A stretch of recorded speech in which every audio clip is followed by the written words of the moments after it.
Okay, well, very often when we're talking about the environment, people are very confused because nobody's really explained what the environment really means. So I thought it might be worth to give an environmental context about the integrity of what is actually being proposed.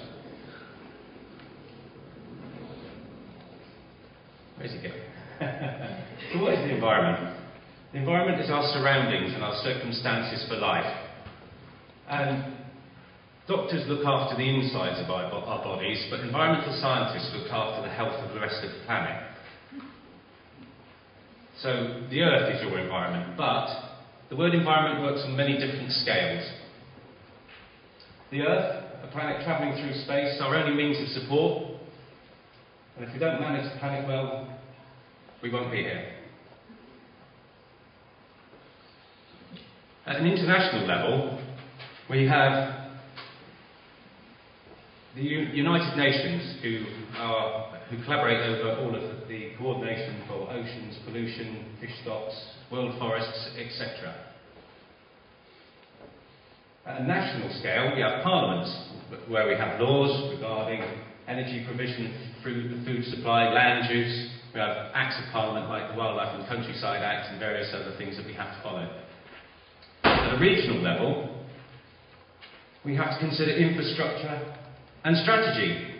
So we have the London Plan. Now, the London Plan has several very interesting definitions that we have to understand. One is of an open space.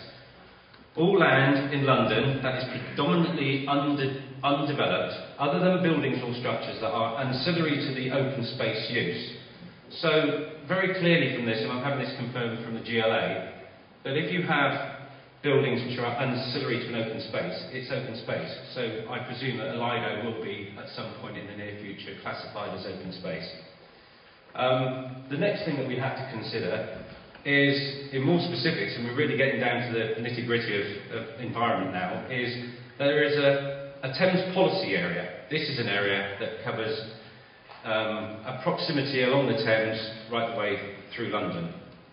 And local boroughs must have policies about this. And in fact, they are reviewing their DPD at the moment, and some of you may be participating in those activities in the not too distant future. But the main thrust of this Thames policy area is the use of the Blue Ribbon Network, which is all the rivers and canals and waterways throughout London. And it very clearly states that the land alongside it should be prioritised in favour of those uses that specifically require a waterside location. And the final thing is to make sure that we really get down to understanding how we should make decisions about the environment. There is policy 4C18, which is that local authorities and their representatives must do what are called Thames Policy Area appraisals. These look into the character of the river, freight, development sites and regeneration opportunities.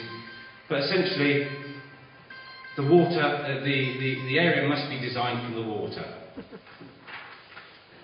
So, at a borough level, we've then got parks, rivers, education, and the Thames policy area is written very squarely into the local development framework, which has just taken over from the UDP. And at town level, we've got urban planning, spatial design, shaping places. What does this mean?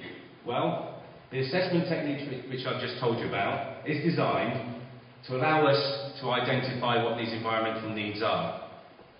And these assessments are in the London Plan, and they're required now, because no assessment has been made of this area so far.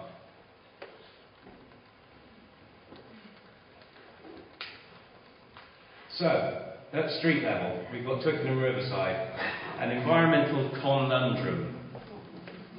We've got, on one side, we've got the 80% public open space demanded by the community, and on the other side, we've got the council proposing 76% building. Yet another property development. So, who is actually responsible for this? Who's in charge? Well, there's no world government. And so therefore the environment is a national issue. Nations say the environment's a regional thing. Regions say it should be left to the boroughs. Boroughs say it should be left to the town plans. And towns say it should be at street level. So at street level, the Twickenham Riverside is in the hands of the Thames Policy Area. And Annex 5 of the Thames Policy Area states that this is squarely the responsibility of the Thames Landscape Strategy, which haven't been mentioned at all within this whole situation. Headed up by Councillor Ellingbourne, how will the TLS do this role when they have been caught up in this politically motivated property development? They are stated as a member of the Environment Trust project team, but their first duty as part of the London Plan is that they should produce objective Thames policy area appraisals, but they haven't. So, from an environmental science point of view, Twickenham Riverside is a public open space, an outdoor space for the people of Twickenham, land alongside the river which should be prioritised for waterside uses. It's been designated as part of the Thames policy area. Boroughs should prepare these detailed analyses.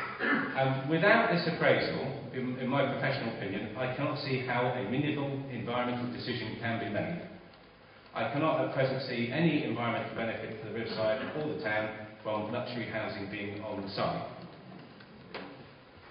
So what is the environment? It's the sum of the parts, the detailed interactions in between, but more. It's the wisdom to understand them and the courage to work with them. But most importantly, the responsibility here is for the TLS to look after our waterside spaces. So what's the solution? Don't take my word for it. Get some more environmental experts to make assessments. Follow the London Plan and do a Thames policy area appraisal and an EIA, environmental impact assessment. Join the TLS and lobby for an appraisal. It is inappropriate for a contract to be signed before this environmental knowledge is available.